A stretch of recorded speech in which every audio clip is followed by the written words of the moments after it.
So bakit nga po ba sa iba ay effective yung cold air intake pagkatapos sa iba naman ay hindi? Usong-uso po itong cold air intake, lalong-lalo na po do sa mga mahihilig mag-upgrade or mag-modify ng makina. Madalas pagka magpupunta tayo sa mga car meets, makikita natin yan doon sa mga sasakyan na nakataas ang hood. Madalas din itong makita sa mga car shows. Kumisa nga pati sa mga pelikula makikita natin to na ginagamit. Kaya hindi po nakakapagtaka na maraming gumagaya niyan. Kaya lang guys, magtataka ka pag nag-search ka sa YouTube kung paano to install or kaya naman sa mga nauunang nag-setup nito kung anong review nila, ay marami kang makikita mga car vloggers na negative ang kanilang review. Actually, ako nga po gumawa rin ng content niyan na dinidiscourage ko rin po yung iba na yan ang una nilang gawin sa kanilang pagmamodify. Kasi nahandyan po yung risk na baka mamaya ay hindi po maging effective. So kung i-recommend ko, baka ma-comment sa akin yung makakapanood, sabihin sa akin, Kuya Migbik, hindi naman pala effective ito. Pero guys, hindi naman lahat nagsasabi na hindi ito okay. Meron din po mga nagsasabi na tumipid sa gas nung maglagay sila. Meron din naman po nagsasabi na nag-gain talaga sila ng horsepower. So para doon po sa mga hindi pa alam kung ano yung cold air intake, ang pinaka shortcut po na paliwanag niyan, pinapalitan po yung stock na intake ng aftermarket parts na similar po sa ganito. Dahil ang claim po ng mga manufacturers ng cold air intake, mas nakakahigop daw ito ng mas marami at mas malamig na hangin. Kasi guys, alam naman natin na kailangan ng makina nating humigop ng hangin para magliyab ng maganda yung fuel. Pero kung ang maihigop na hangin ng makina natin ay mas malamig, mas dense po ito at mas marami po itong oxygen. Kaya mas maganda ang magiging sunog ng fuel. So by principle, maganda po talaga itong cold air intake.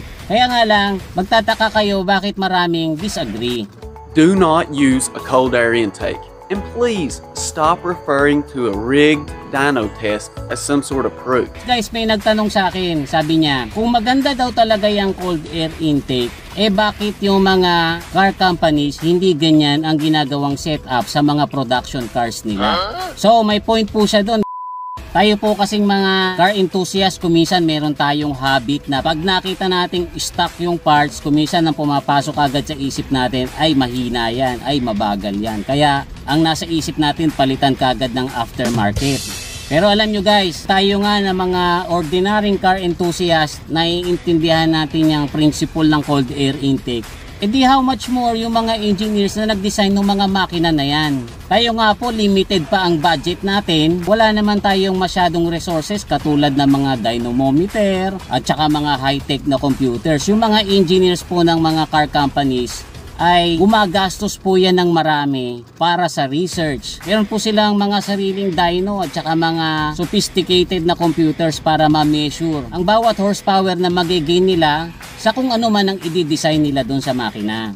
Actually guys, yung mga car companies na yan, sumasali pa sila ng karera. Nandyan yung TRD, Rally Art, Gazoo, at iba pang mga racing team na funded ng mga car companies. Kasi alam nyo guys, kaya sila sumasali sa karera. Bukod sa na ipopromote na nila yung mga sasakyan nila doon, ay nagagamit din nila yung experience nila sa karera para ma-apply nila doon sa mga production car na ibebenta nila. Kaya lang guys, yung mga car companies na yan, iniisip din yan, hindi puro performance. Iniisip din yan yung syempre kailangan matipid sa gas, kailangan tahimik, kailangan matibay yung mga gagawin nilang sasakyan. Kaya hindi nila pwedeng ilagay doon kung ano mismo yung ginagamit nila sa racing division nila. So guys, yung mga dinesign ng mga car companies na stock intake ng mga production car nila, hindi ibig sabihin yan na yan ay humihigop ng mainit na hangin.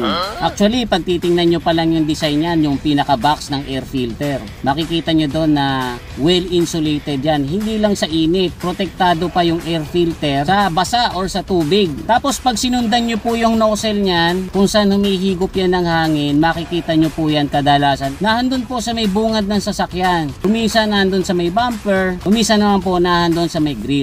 Kasi guys, yun yung spot na kung saan makakakuha sila ng hangin na mas malamig. So sa totoo lang po, yung gawa ng mga car companies, cold air intake din yan. Kaya nga lang po, medyo boring ang itsura niyan at saka sobrang tahimik.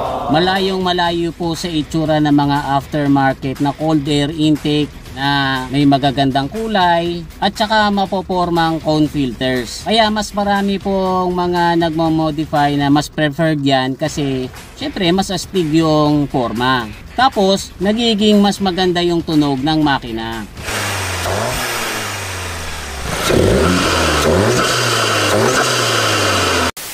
Tapos guys, may nagtanong din sa akin, kung hindi naman daw po talaga effective yung cold air intake, bakit maraming race cars o mga racers ang ginagamit ang ganyang setup? Mga pagkakataon po talaga at saka may mga tamang setup niyan para yan maging effective.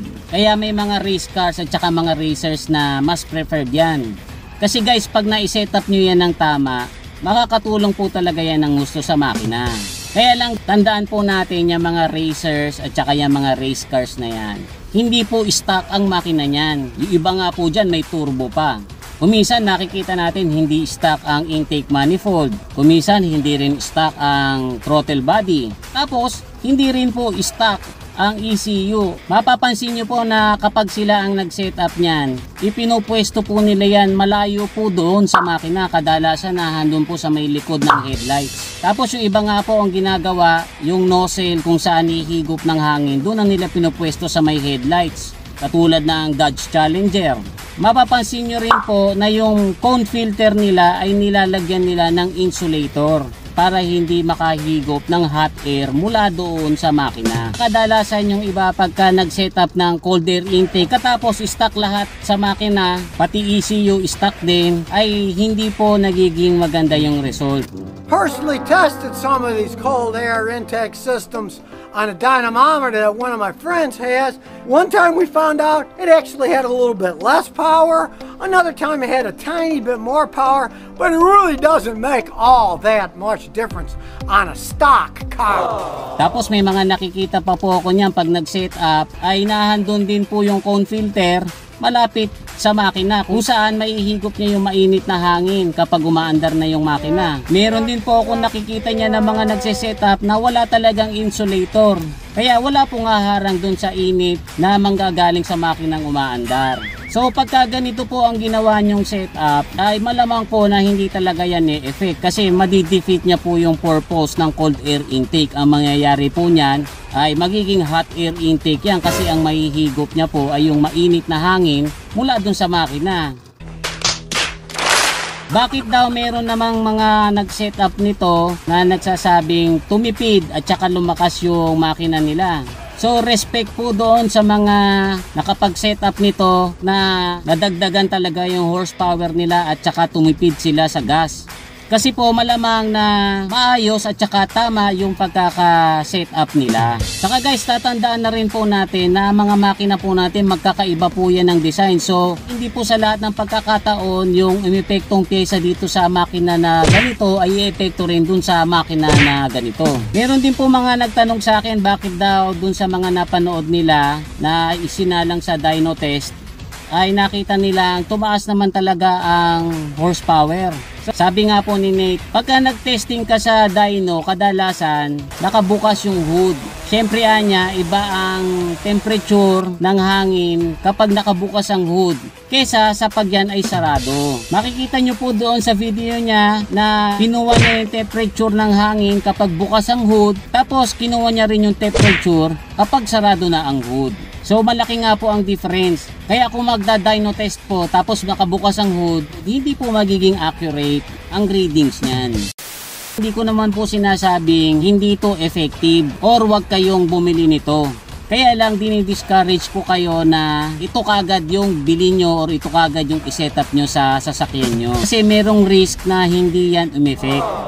Yung iba nga po may risk pa na baka mamaya umilaw yung check engine light nyo. Para sa akin po kung kayo ay magmo-modify or mag-upgrade ng inyong mga sasakyan, mas maganda na unahin nyo muna ang cutback exhaust, ang mga mas maayos na gulong, mas magandang mag wheels, at saka mas high performance na mga suspension. Kasi yan po mararamdaman nyo kagad at saka makikita nyo kagad yung difference. Kesa sa cold air intake na nasa loob lang ng hood ng sasakyan na hindi nyo naman po nakikita. Ang masakit nito baka mamaya hindi pa umeffect.